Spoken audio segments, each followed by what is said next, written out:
to the Quiet Warrior Show, where we help top leaders find their pathway to incredible success and a lifetime of happiness. Here is your host, Tom Dutta, the Quiet Warrior. Well, welcome to the Quiet Warrior Show. My name is Tom Dutta. I am the Quiet Warrior, and I'm honored to have on the show today Mr. Steph Carse. Hey, Steph, welcome to the show. Thanks for having me. Yeah, I'm so excited about this. People will find out why in a minute. I want to mention how you and I met. We met years ago through some business meetings in the United States. I got a taste back then of the greatness behind your story, but I didn't really know the full story. Recently, I caught a press release and I looked at it and I went, wow. I mean, I was so inspired. I thought, I'm going to reach out and get you on my show to talk about the story behind your success. Well, here we are, and so let's turn it to you. It's about you. Tell us a bit about yourself. Well, artists are not always the best one to talk about, but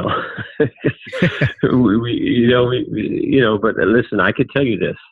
I've been singing since I was a young kid. My mom first recorded me. I was 3.5 years old. So singing was something that I didn't have to think about. It was something that I knew I was going to do. We coming from Quebec, from Canada, the French part of Canada. I had pretty good success in the 90s when we sold, a couple of platinum albums. Actually, we even got to the Juno Award. But at the time, I was just starting, and I was really, really green, meaning that the only thing I knew is I wanted to sing, and I loved to sing. So I was working almost every day, if not every day. And then, but being green, meaning that I didn't really know and understand the financial behind this. So it ended up that I had a producer that made millions of dollars, and it led me to end up in my car, sleeping in my car in Nashville, Tennessee, in 1997 and 98. So it was a journey, right? So I would say I went to school then. And then, but it's how it is, So if I were to talk about me, is that I'm a singer, songwriter. I do a lot of stuff in the film video industry, but I went to school in sleeping in my car. Well, let's pause right there, and I think the audience have a visual image of you sleeping in your car.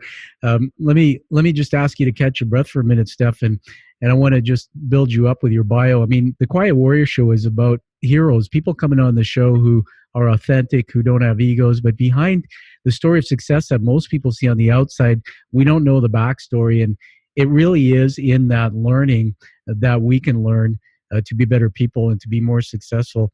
Well, I got to tell people from your bio, and this will be in the show narrative, that yes, you're a renowned songwriter, vocalist, and award-winning TV producer, and you've recently won the Remi Award. I believe that the WorldFest in Houston is where you were honored with that. And I did some research. It's the third oldest festival in the world, which is notable. But it goes further than that. There's a lot more to you. You're a recording artist, as you said. You've been singing since 3. Sold over 500,000 albums worldwide, which is remarkable to us. And 5-star reviews. And I didn't know this, but you've done 36 shows in Las Vegas. So certainly somebody that people will come and want to be with. And one of the things I also noted was this comment about you have this impeccable 4-octave vocal range. And before the show, I went to watch your recent video in the song Amazing Grace, which you were awarded an honor for. And it just blew my mind. I was so inspired. I was actually moved inside because of my own story by that and my own belief and recent finding of faith in God in my life. So now that I've built you up and probably embarrassed you a little bit, I want to get you into your story. That's what this is about.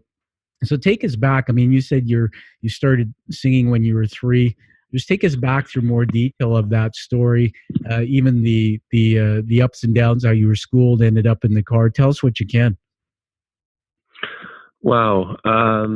That's a lot to revisit. As artists, sometimes we always hope to forget certain parts of our lives. Yeah. but I was extremely shy as a kid. our home was a foster home for mentally challenged kids for 20 some years, 25 years actually. And I was shy in school and was bullied in school because of the fact that our home was a foster home, the name calling, you can imagine. Yeah. So I was at the same time, I think I'm always in conflict in a way that I'm very introverted and very shy, but then also sometimes I feel like I have a message that I need to share through music. Yeah. And that gives me the courage to do things. And, but then when it's done, then, I kind of withdraw a little bit to get re-energized. I've done music all my life. It's a roller coaster type of career. I always say that recently, when a young person comes to me and say, "Well, I think I'm going to be a singer, or I'm going to be a musician, or I'm going to do this," I think, "What do you think?" So the first thing that comes to mind is, "Well, if you have to think about it, then I think it's not for you, because it's not something you have to think about in that industry. You're either made for it or not." Yeah. But there's a lot of ups and downs, like in everything, right? So Yeah. the lows are really important as an artist and as an individual, to make sure that you have a strong why. To me, the why has always been important. So why am I fighting? Why am I doing this? And then it's like you peel an onion, right? You want to know the core of the reason. Why am I doing this? What's the real motive behind this? And that's what I've learned through the years, and that keeps me off trouble that way. and that way you have a reason, and the reason I think that in my career, I've touched different style of music because first I grew up on a farm as well. And, our home was, my dad, loved country music. He was a fan of Elvis. My mom was also a fan of country. She loved gospel music. My grandma was my official babysitter, and she was actually, she had an operatic voice. So her background was her mother was from New York. So her background, was more classical. So I grew up listening to a bunch of different style of music. When I was with her, it was the Mario Lanza and all the Broadway. And then at home, it was a little different. So it gave me a baggage of different style of music. And I'm looking in retrospective of my career. I started in the 90s doing country music. And then in the late 90s, I did a pop opera. And that's what led me to Vegas. And then we did a PBS special in 2005 or 6. That was a pop opera TV special as well. And then most recently, I did a gospel television special and a gospel project called My Shining Hour, which is where that Amazing Grace comes from. So, I think for me, the only connection that I have through all this style of music is the message. When I talked about the why, is the message of every different genre of music I've done has been always the same. Meaning that forget your trouble, live in the moment, do the best you can, stop pressuring yourself, and just focusing on the positive side. And it sounds it's been oversaid and overused, but I think it's to look at the glass always half full instead of half empty. And we are a society that is bombarded with so much negativity, just from the media, for instance, and so that we have to understand why we're here. What's your purpose? I think each of us has a very, very important role, and the why helps us define it. Does that make sense? I think that's amazing. I just want to honor a few things you said there. I mean, I made some notes on my page here. One of the things that I wrote down is your motive. I mean, I see you as a guy who, not only a very talented guy, but a man who says, I was shy as a kid. I see you as having the motive of a peaceful person. I mean, there are people in the history of the world like Gandhi who, forced the British Empire out of India using peace. There's a need for a voice in the world that's calming and that's peaceful and has a message. I'm so honored by that. You mentioned the show. I just want to toot that a little bit for you, for people who don't know. your story's featured in that television show. You mentioned the title again. It's My Shining Hour. Everybody, you should check it out. And that's where the Amazing Grace theme came. And what I found very interesting is that the narrative in there, you took people in that video from Africa to Israel, and you were sharing your inspirational personal story of music and restoration and discovering your true calling. And so when we hear that you were bullied as a kid, you were living in this foster home. There's so many children who get stuck, Steph. They turn to the dark side, I call it. They turn to alcohol. Maybe they slip into depression. Maybe they don't even make it on their journey. And yet there was something innate in you from when you were a kid that had this ability to overcome that and push forward. I believe that your love language is music. There's no question you have power in your gift. But what was it, if you were to look back at those early years, that made you so resilient, even when you were sleeping in your car, to get up and keep moving forward? And you mentioned faith. Maybe that's part of your story. Well, I mean, to me, that's a three-part question, but I'll answer trying to go back to at first where you were heading with this, that when you talked about Amazing Grace. At the time, it was in 2013, I was performing in Vegas, and just a little tired doing the same shows. Vegas is, when you go to Vegas, you if you do a lot of performances, basically, you really have to sing and then go in your room and don't speak, right? Because you got to save your voice. It's so dry. I mean, for me at least. So we were performing 2 shows a day at the Venetian at the time. But at that moment, I got tired of doing this. And as you mentioned, I am a Christian. I do a lot. I believe in the power of prayer. And I said, God, I want to do something different. I want to do something that would unify. And so what can I do? At the time, I wrote that prayer on the pillar of a church, actually, that was being built in Vegas as an extension. And then the idea of Amazing Grace came, and I thought, I'm not going to redo that song. Everybody's done it. I've done it in the past. And I mean, but then the idea was to do it as a multicultural version, because I believe that we all have a different way to celebrate God, but yet we're all invited to the same banquet. And so that's what came, the different genre. We know there's the language, also Gaelic in that second verse, and then we go to Native Indian, and then African. At the end, everybody is united together. That's where we shot this in on the beach scene. But that, to answer the question, that's what was the drive for me for that particular project. And it was funny. I'm talking about 2013, and I thought, it's a great idea. Let me do something on this and record this. It's going to take me probably 3 to 6 months, and I'll do the project. Yeah. And then 3.5 years later, that's when it was completed. And now we're getting recognition for it. So now, mind this, now 2013, and now it's 6 years later, we're getting recognized a little bit for that, and with awards. So that's the first part question. The other part I wanted to address is what drives me is, as a kid, as I mentioned, I was bullied, but when back then you were bullied in school, but home was a safe place.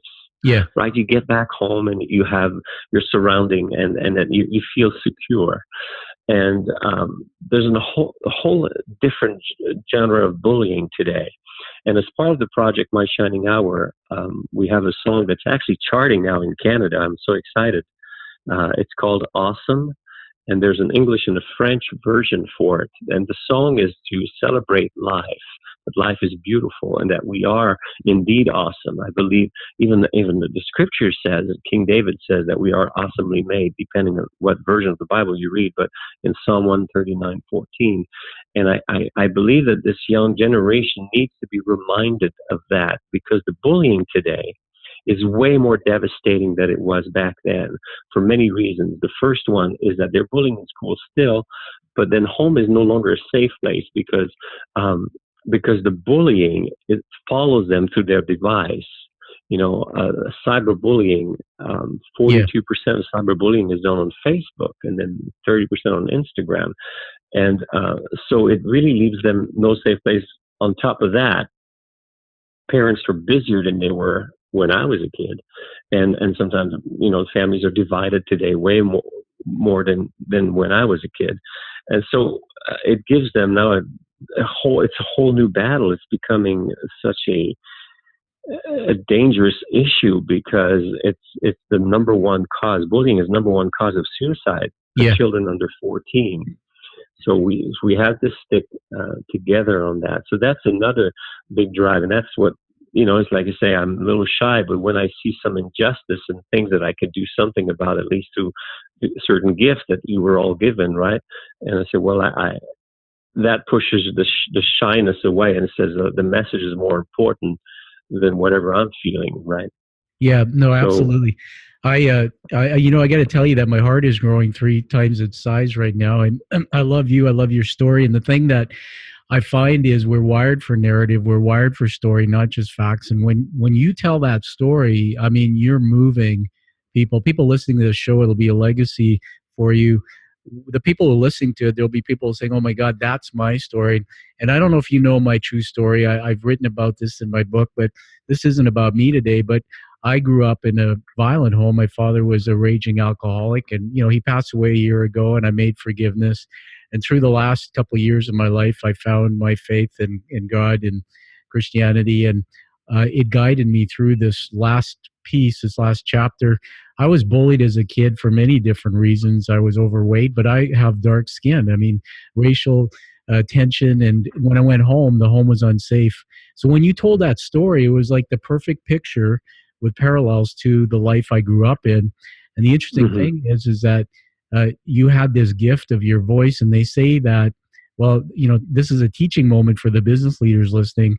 I've interviewed chief executives, top leaders on my show, Steph, and one fellow said, there's just something about us who are extremely successful. We have this chip on our shoulder that drives us, and usually that chip is some type of adverse situation that they come from, and they realize that if they turn that into a gift and go out in the world and serve others, perhaps they can make a difference in the universe. I see so much of that in what you're doing, and I'm so proud of this story. I want to take it on a slightly parallel track about your singing. I read somewhere that it said you have this 4-range octave. For the layman, what does that mean? That I can sing really low and really high. Okay, that's easy. Well, I'll tell you, you sure can. Well, it's funny. It's singing has been a passion. I think when you, and because I was shy, so I didn't have a lot of friends as a kid, so I would just stay home and practice singing.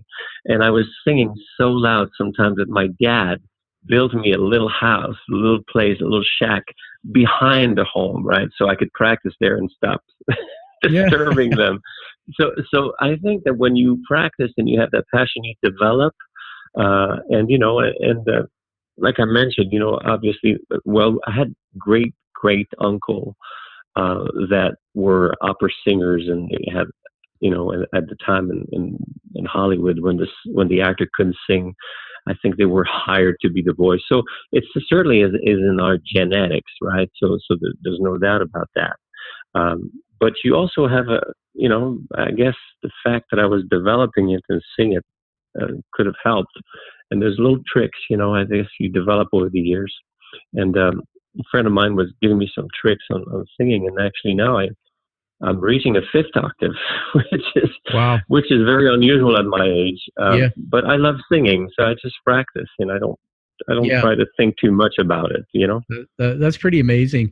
I mean, my creative mind is going crazy. I'm just going to say something here that might sound very radical, but I picture one day you building a recording studio that is designed as the shack in the backyard, and it's called the Shack.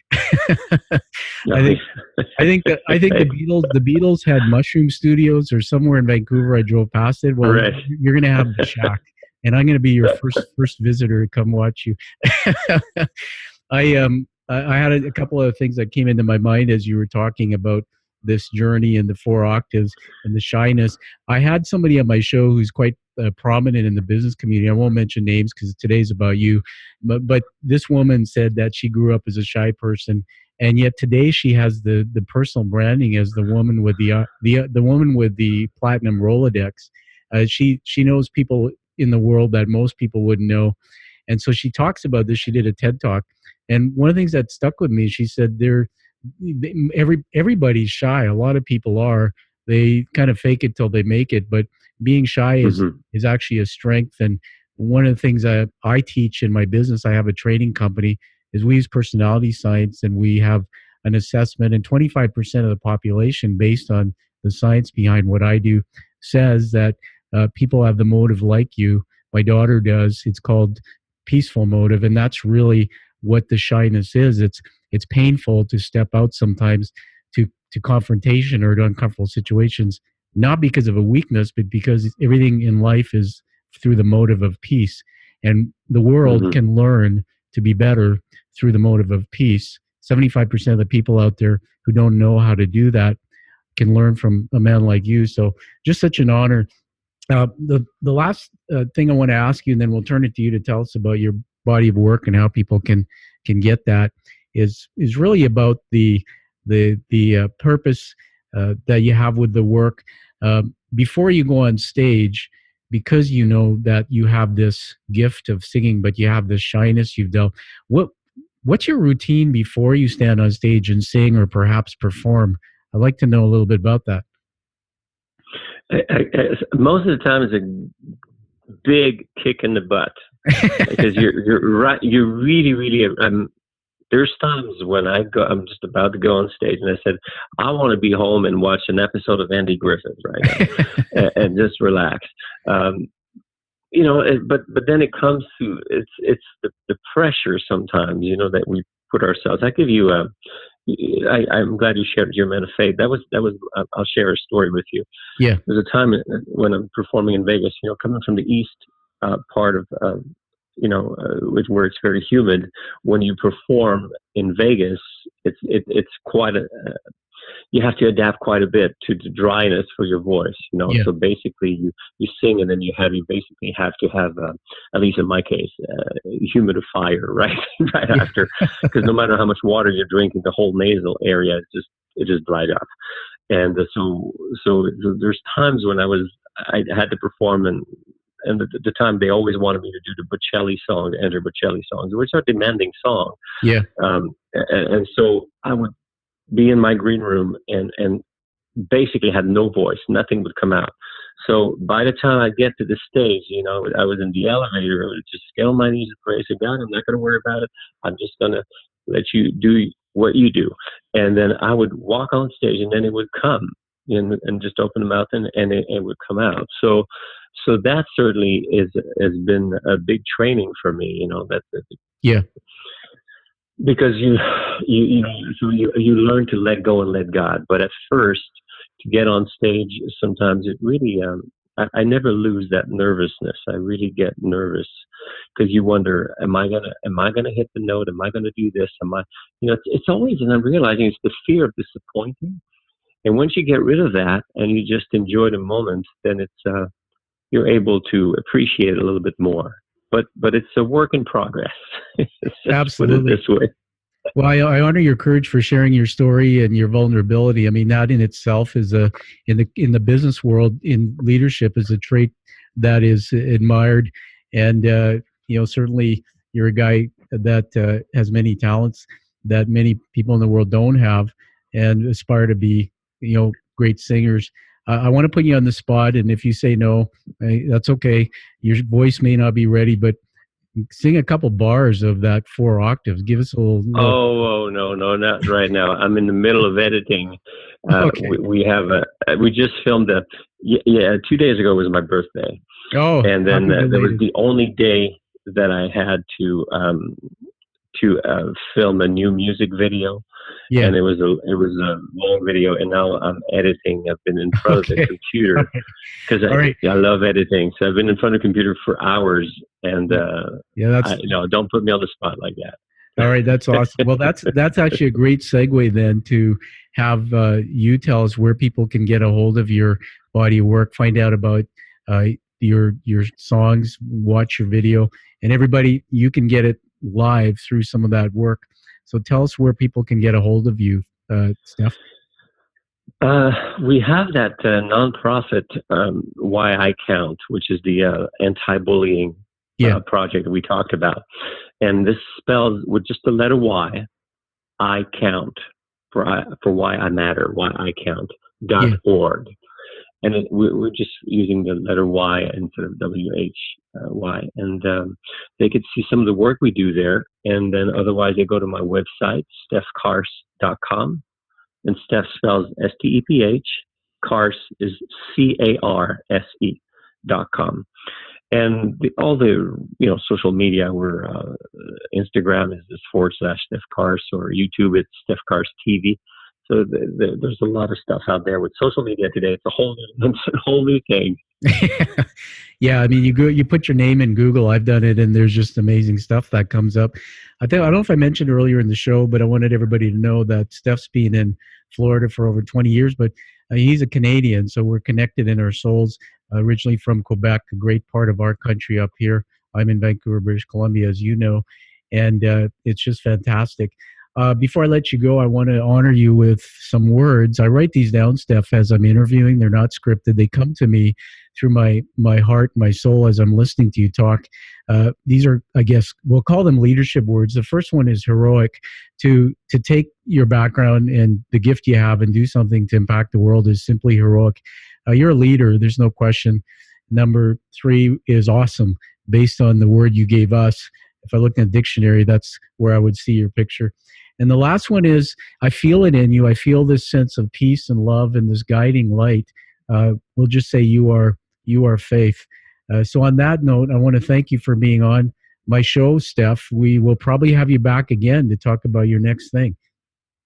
Well, thank you. And I'm glad I got to meet you and your wife way back in 2009. So thank you for keeping in contact. And absolutely, it was a great pleasure.